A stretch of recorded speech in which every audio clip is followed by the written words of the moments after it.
Ang buhay ay napakaikli. Mayroon lamang itong kaunting oras. Kahit na magpapatuloy ito, hindi mo maaasahan na bawat araw ay para sa iyo. Lahat tayo ay nakaranas ng malaking pagkawala. Lahat tayo ay nasaktan dahil sa pagkawala ng mahal sa buhay. Pero nandito pa rin tayo at kailangan nating magpatuloy. Ano ang halimbawa na iiwan natin? Ano ang mga katangian ng pamumuno natin? Paano tayo magpapatuloy? Ang galit ay hindi makakatulong. Ang takot na maging totoo sa sarili ay naglilimita sa atin. Huwag hayaan na mawala sa iyo ang iyong tunay na pagkatao. Huwag matakot na maging tapat. Huwag matakot na maging iba. Mahirap ang maging iba, pero walang ibang makagagawa ng iyong ginagawa. Kapag dumating ang panahon, ano ang iiwan mo? Anong alaala ang maiiwan para sa iba? Ang buhay ay maikli at hindi madali. Araw-araw may mga hamon. Hindi madali ang mawalan ng trabaho. Hindi madali ang mawalan ng bahay. Maraming tao ang nagsasabi na iyan ang buhay. Pero hindi natin dapat sisihin ang buhay. Ang mahalaga ay ang layunin.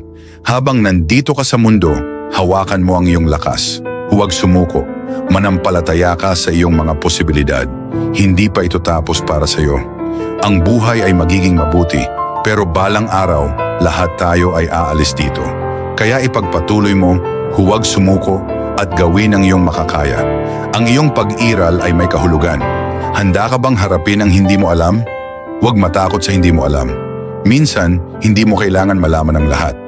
Pero handa ka bang tanggapin na ang buhay ay may katapusan? Ano ang gagawin mo sa buhay na mayroon ka ngayon? Ang buhay ay maganda at puno ng pagkakataon. Minsan nagtatanong tayo kung bakit tayo nahihirapan. Ang buhay natin ay pansamantala. Huwag sayangin ito sa galit o inggit. Kapag umalis ka sa mundo, walang ibang tao ang sasama sa iyo. Ito ay maaaring masakit pakinggan, pero hindi mo ito matatakasan. Ang buhay ay maikli at ang kagandahan nito ay kapag nabubuhay ka ng buo. Patuloy kang lumago at lumaban. Tandaan, ang nakaraan, kasalukuyan at hinaharap ay magkakaibang mundo. Ang kasalukuyan ang tanging mundo na mayroon ka ngayon. Hindi mo maibabalik ang mga bagay na nasira na. Ang ibang bagay ay maaaring maghilom, pero mas mabuting iwan na lang ang iba. Maraming negatibong tao sa mundo. Kailangan mong magkaroon ng kapayapaan sa iyong puso at espiritu. Ang buhay ay napakaikli.